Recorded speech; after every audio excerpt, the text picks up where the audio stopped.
So welcome back to the channels, ladies and gents, and I was down in London a week or two ago, really enjoying some street photography with this little beast, the Canon G9X, which, in all honesty, I didn't enjoy the camera that much. However, the photographs, I was well happy with. I was delighted, and loads of you lot got in touch, firstly saying that you enjoyed the video, so thank you so much to me. That means so much to me, because usually as you know, I'm out shooting landscapes. But a lot of you also got in touch asking about my post-processing style with the images that I took. A lot of it was mostly sort of architectural photography, street photography really. And yeah, I was really happy with how the images came out, and I decided that I wanted to make a video today just to address, so many of you that got in touch and just show you how I did it. And honestly, from the off, it's so easy. We're only going to use Lightroom. You can use Photoshop and things like that and get a little bit more intricate, and you'll almost certainly get better results. But there's only kind of 4 or 5 steps to this, and honestly, it's so easy. And I think it's just nice that people that are maybe not that proficient at post-processing can have accessibility to these sorts of edits, because I think they're fantastic. Kind of like black and white images alone always, fine art, nice and contrasty, really working with tones and things like that. So for this image here, for example, that's the raw file. You can tell it's a raw file. That's the edit. So we've really messed around with it. And then this one again, raw file. That's the final edit. This one here, I really liked this one actually. There's your raw file, and then the edit. And then this one I think probably came out the best. To be honest, yeah, it looks really, really cool. And yeah, we'll just go through it. So we'll start with this first image here. And the first step here, actually, I'm just going to reset this and start from scratch. The first step is actually out on location. You've really got to look for tones and contrasts. So it's all about light. Bearing in mind, this was a day, this whole day, we had no direct sunlight.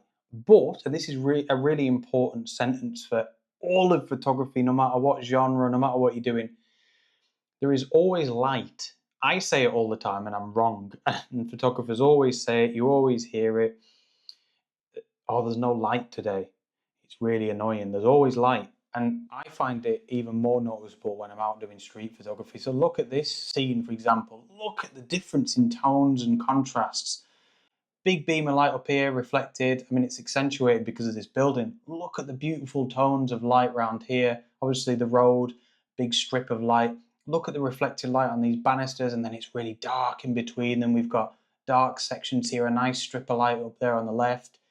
A nice dark section here, but obviously with that kind of artificial light there as well. It is beautiful. So yeah, when you're out and about, look for these subtle or not so subtle in this image, but the contrast really between light and shadow. Now, there's literally only 3 more steps that I've got written down here. Firstly, if you want to, this is kind of optional, convert it to black and white by just pressing the black and white button there in Lightroom on the right hand side. Yeah, that's optional. You can keep it in color if you want. We're still going to be working with tones. It's completely up to you. Third step, actually, is just to reduce the exposure of the whole image. Something like that, just so it looks way too dark. But obviously all of the highlights are still there. So the fourth and final step, you might think we're on to nearly finishing the video already, but this is where it can get a little bit faffy, a little bit long-winded. But for me, this is the fun part, and you've got to see it like painting, almost like art. What we're doing here is quite literally, really, painting back the lights. Exactly what photography is, isn't it? It's exactly what it means. We're painting them with light. And we're going to do it, for the most part, depending on the image, but we're going to do it with radial filters. So it's loads of local edits. So like I say, it can get a bit faffy, but just bear with me, because this is where the image starts coming to life. So we want to create a new mask, and we want to use a radial gradient, and then just draw it onto your image. And basically, I'll move it out of the way a second, look for where there's light. So I'm going to start with this section here, because it's quite subtle, and draw your, or drag your radial filter wherever there is light. What's really important is this little red circle here. Make sure that's pushed all the way in. This is the feather, so we want this all the way in so it looks natural. If you have it all the way out, look, you can just see, you can just see the whole of the radial gradient. It looks terrible. Bring the kind of the feather all the way in, so it keeps it looking natural. And yeah, just keep looking for little sections of light. And then there's probably only 3 or 4 sliders that you have to mess with. Firstly, most importantly, is your exposure. See how we're just bringing that little bit of light in there. And next up, contrast. We'll come back to contrast in a second because it's really helpful. You can bring the whites up, then you're telling it to be more specific. We don't want to bring up the whole of the exposure necessarily. We only want to bring up the highlights. So the whites is really good for that because it concentrates on like the highest, or one of the highest parts of the tones, the brightest parts of the tones. And then clarity. Clarity is so important. Look what it does there. Beautiful. And then, yeah, go back to contrast. And I always bring it up a little bit because I feel like it keeps it looking really natural. So, look, it looks like we've barely done anything. But if I turn that off, see how it's just brought that back? And you've got to remember, we're going to be doing this to the whole image now. So we create another radial gradient filter. One little tip I would suggest is don't just create a new one. Just right-click and duplicate this one. Duplicate mask one. Because we've already got all of those kind of, edits on it already. And I'll go right down to the bottom and I'll show you what I do here, because as you probably agree, it's looking a little bit too bright. Instead of going in and moving all the sliders individually, you've got the amount slider here at the top, something like that. So there, again, right click, duplicate. Let's work on another section of kind of highlights. Zoom in on the image. This is where it gets fun, man. I love it. And then each time you've just got to kind of change the shape of your filter to suit what you're looking to kind of brighten up. So that staircase there, wow, that looks so cool. And again, use the amount slider. I want to bring that up a little bit more. There we go. Right click, duplicate, and then you'll see things will slowly start coming together. I want to work on some of these metal sections now. Oh, I love that, man. I think that looks quality. Bring it over there. So we're already working with light that's there. I'm going to bring that one up a little bit on the amount slider. If I'm going too quick for you, obviously feel free to kind of pause the video and, go at your own pace. But it really is as simple as just continuing to duplicate these masks and putting them over sections of light. Look at that, all that reflected light there. And because we've got that feather, it's really natural looking, And it's just a case of looking at the image and thinking, right, I want to brighten that little section up here. So what I'm looking at the minute, see this little section here, where there is actually quite a lot of light hitting the stairs. Duplicate that, and then zoom right in. I'd obviously say I don't want it that bright, but that's completely up to you. It's at your discretion. There we go, something like that. And then right click, duplicate. Maybe like these sections on this fence look kind of cool. Drag it right out so the filter looks quite daft. I'm going to bring it in a little bit. There we go. It's a bit better. I don't want to affect this section too much because I've already kind of brightened it up. There we go. Yes. And then here, you could go right in. Oops. You could go right in on the light. Duplicate that. I need to get it. Where's it gone? Where are you? You could go right in on this light here and, just brighten that up. Something like that. See, look. There we go. And just kind of, again, it's like art. I'm kind of doing this on purpose, make that quite a lot brighter. Don't want to affect the metal there on the left-hand side. Something like that. Really brighten that up.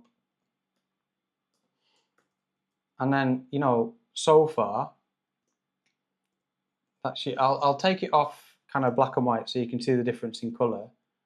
But look at that already. I'm going to bring the temperature up a little bit. There we go. Oh, absolutely mad for that, like, already. Personally, especially after looking at it here, I think I prefer probably working on it in colour.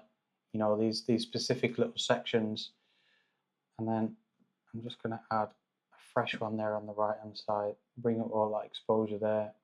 See how much you can mess around. But what's really important, and I always say this in my landscape photography as well, is you do not have nice highlights without nice shadows. Shadows are massively underrated. So all this section under here, you know, all this section here, that's what makes the light.